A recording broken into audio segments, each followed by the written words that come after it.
There has been a lot of noise since our defeat to Kilmarnock, and a lot of fans are getting disgruntled because of it, and are questioning whether we have done enough in the market. In today's video, we will take a look at the question, is the Celtic board actually asleep at the wheel?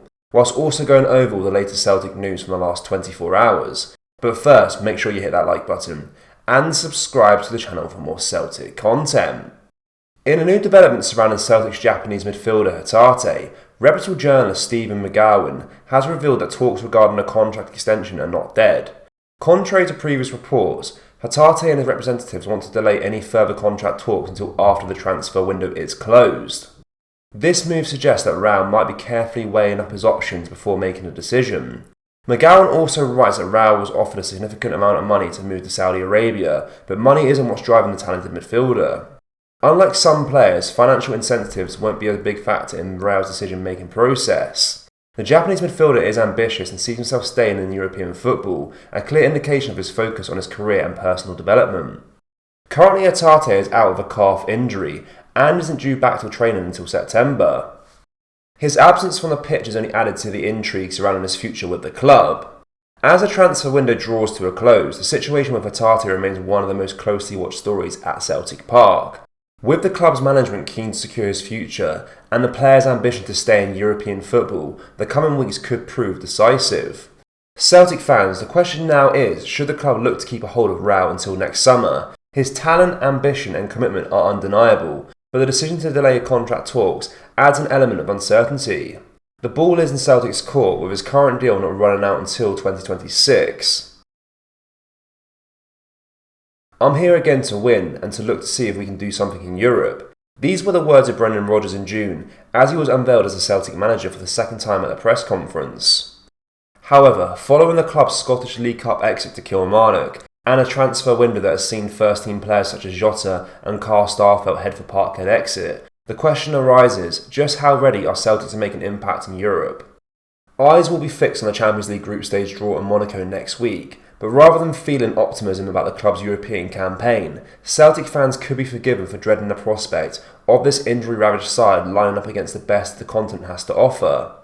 Despite the clamour for European progression being a priority for the club, and word that Rodgers was sitting on the biggest transfer budget the club has enjoyed in the recent memory, it beggars belief that the squad is already weaker than last season when we picked up just 2 points from our Champions League exploits. Even before Jota's £25 million move to Saudi Arabian side Al Ittihad, there was an expectation that the club would really push on this summer to cement its domestic dominance and make inroads in European competitions. There was even talk of breaking our transfer record. With the window closing next week, that now seems impossible, so where are the signings?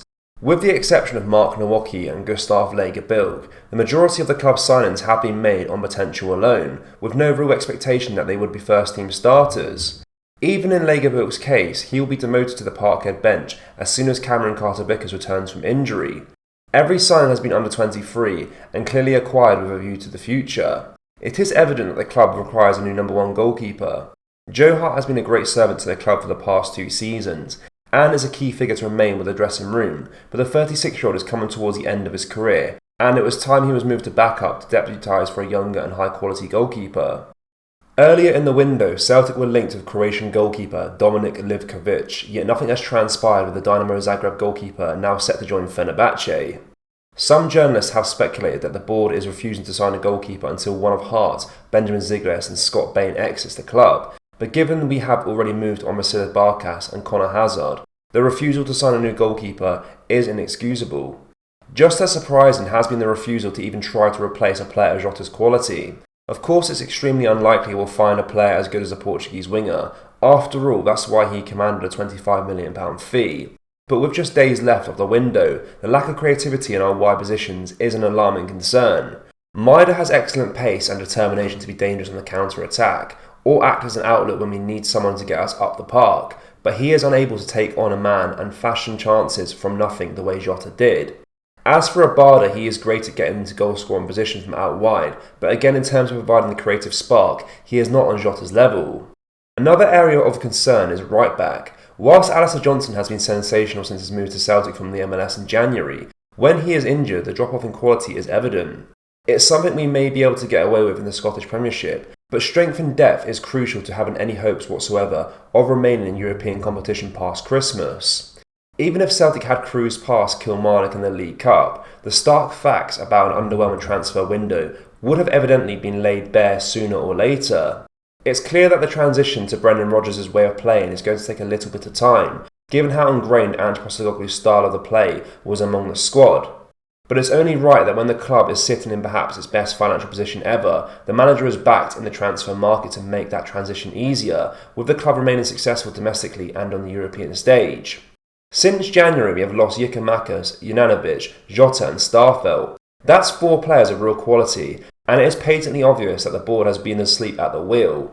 Unless they wake up and make 3 or 4 quality signings before next week's deadline, then Rodgers' ambitions of European progression will remain a pipe dream. Celtic fans have been eagerly awaiting the return of Canadian fullback Alistair Johnston, and it seems they are not alone. The Hoops boss Brendan Rodgers has expressed his excitement and anticipation for the 24-year-old's comeback after an injury that kept him out since pre-season. Johnston, who former Celtic manager Ange Postecoglou signed at the end of last year, played a crucial role in securing a famous treble for the club. His performances at the World Cup of Canada caught the eye of many, including the Irishman who was thrilled to inherit such a talent. The former Montreal man has quickly become a fan favourite at Celtic Park, known for his battling performances on the pitch and his personable nature of it.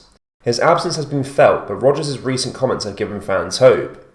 I remember seeing him at the World Cup. He was outstanding for Canada. I thought at the time when he arrived in January it was a really good buy for Celtic, the Celtic gaffer told Football Scotland. He's a talented player and you get the sense from talking to him he's very ambitious and committed. He wants to do well. It's just been a real shame with the injury he's had that he's been out. Rodgers continued to praise Johnston's character and determination, adding, "But Alistair is a really strong boy, and speaking to the staff and the players, he's really highly rated here. I'm looking forward to seeing him more." The 24-year-old's commitment to Celtic and his desire to succeed have endeared him to both the fans and his teammates. His return to training has been a welcome sight, and it's clear that he is held in high regard within the club. The anticipation for the Canadian fullback's return to the first team is palpable, and the Hoops boss comments only add to the excitement.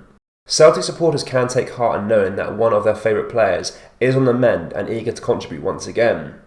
Johnston is back in training with his teammates, and it's only a matter of time before he returns to the first team. His presence will undoubtedly be a boost for Celtic as they continue their quest for more silverware. Celtic fans, what do you make of our transfer business this window so far? Let me know down in the comment section below. That brings us to the end of today's video, guys. Make sure you drop a like on this video and subscribe to the channel for more Celtic content. Remember, we have released our brand new Celtic t-shirts with our Brendan Rodgers Pope t-shirt and our Celtic Ultra t-shirts too. You can find them at celticapparel.com or just go down to the link in the description. Thank you, take care, bye bye.